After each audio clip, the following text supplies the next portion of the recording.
জুলাই সনদ তৈরি করাই সরকারের মূল লক্ষ্য বলে জানিয়েছেন প্রধান উপদেষ্টা ডক্টর মোহাম্মদ ইউনূস।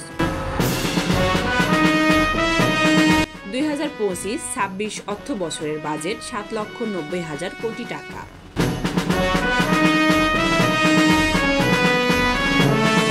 সরকারি চাকরি আইনের বিতর্কিত ধারা বাতিলের দাবিতে 2 উপদেষ্টাকে স্মারকলিপি প্রদান।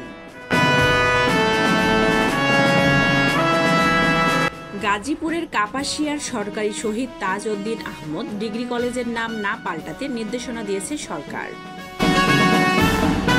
আগামী অর্থ বছরে ব্যাংকে একেবারে 3 লাখ টাকার কম জমা হলে আবগারি শুল্ক দিতে হবে না বলে জানিয়েছেন অর্থ উপদেষ্টা ডক্টর সালেউদ্দিন আহমেদ। লালমনিরহাটে জিএম কাদের সহ 19 জনের নামে ভোট কেন্দ্রে হত্যা চেষ্টার অভিযোগে মামলা। নিবন্ধন ও দাঁড়িপাল্লা প্রতীক ফিরে পাওয়ার বিষয়ে আশাবাদী জামাতে ইসলামী। বাজেটে গুণগত পরিবর্তন নেই, রয়েছে মৌলিক গলদ বলে মন্তব্য করেছেন আমির খুসরু মাহমুদ চৌধুরী। জুলাই সনদের পর নির্বাচনের রোডম্যাপ ঘোষণা করতে হবে বলে মন্তব্য করেছেন নাহিদ ইসলাম।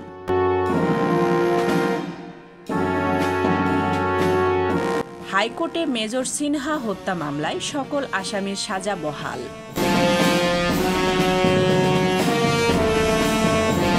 চাঞ্চল্যকর পিয়াল হত্যা মামলার প্রধান আসামি সোহেল রানা গ্রেপ্তার।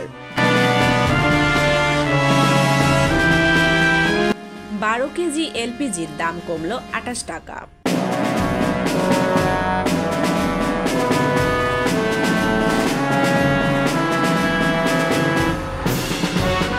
যশোরে 12টি স্বর্ণের বার সহ পাচারকারী আটক। ঝিনাইদহে অনলাইন জুয়া সাইটের বাংলাদেশি এজেন্ট গ্রেপ্তার।